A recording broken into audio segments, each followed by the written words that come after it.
Rochelle, ikaw ang kliyente ni Atty. Mendres. Ikaw ang bumili ng Panacea Records. Bumili? What are you talking about, Ronald? Bakit ko naman bibili ng isang bagay na pag-aari ko naman in the first place?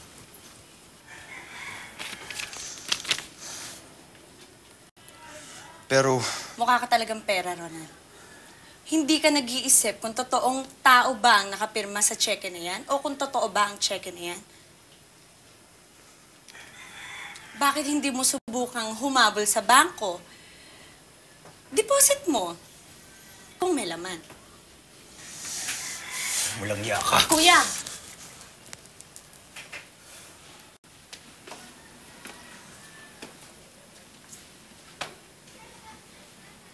Mga walang iya kayo. Itidemanda ko kayo ng pulpul na abogado mo! Paano ka magdedemanda? Eh di mapapahiya ka lang. Dahil mauungkat lang sa husgado ang ginawa mong pagnanakaw sa kumpanya ko dahil sa panloloko mo.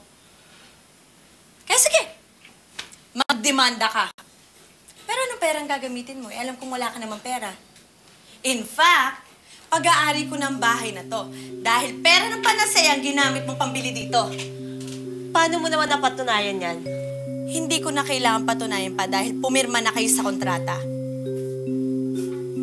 Yan ang hirap sa inyo eh. Hindi nyo kasi binasa. Alam nyo ba kung ano nakasulat sa kontrata? Na inaamin nyo na ang lahat ng kasalanan nyo. Kaya't ibinabalik nyo na sa akin ang lahat ng pag-aari na ninakaw nyo sa akin. Nandito ang kontrata.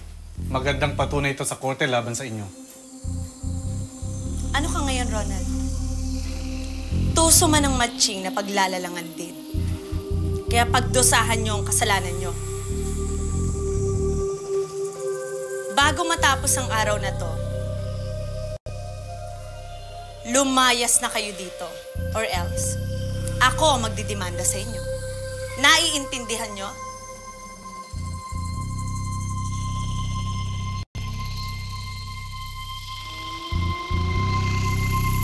Eh bakit naman sinabi mo yun sa kristal na yun? Jopay, imbis na kaawaan mo sinumbatan mo pa. Sige, Daddy Lord. Pagaritan niyo po yung si Jopay. Tumimik ka dyan. Dad, inapiyo ako nung kristal na yun dati. Kaya gumanti lang ho ako. Ngayon, alam na niya kung ano yung pakiramdam na ng isang mataba at nilalait. Sigurado ako pinagsisisihan na niya lahat ng ginawa niya sa akin. Abay, hindi mo kailangan gumante. Wala sa'yo mga kamay ang gumante. Dad, kailangan gumante, no? Dapat gantihan ko yung mga taong nakit sa akin noon. Ngayon pa, nasa akin na lahat. Kaya, humanda silang lahat. Lahat ng mga nang-api sa akin. Kasi iisa-isahin ko sila. Babalikan ko silang lahat. Nagbago ng anak ko dyan. Kasabay ng pagbabago ng kanyang itsura. Nagbago na ang loob ng anak ko.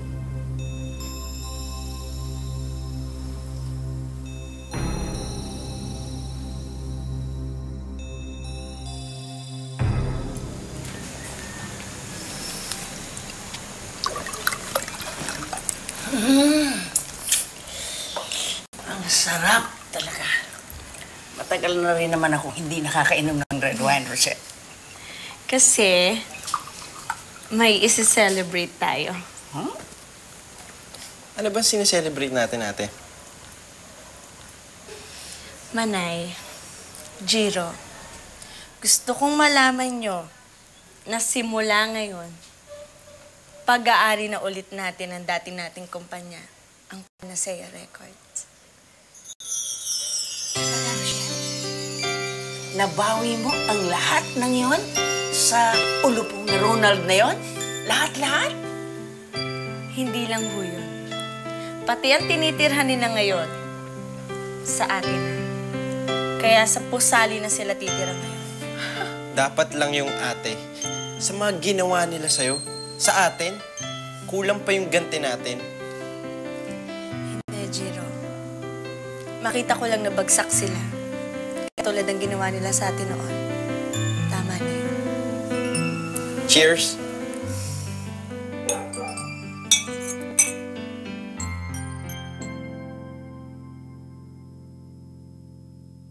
Ching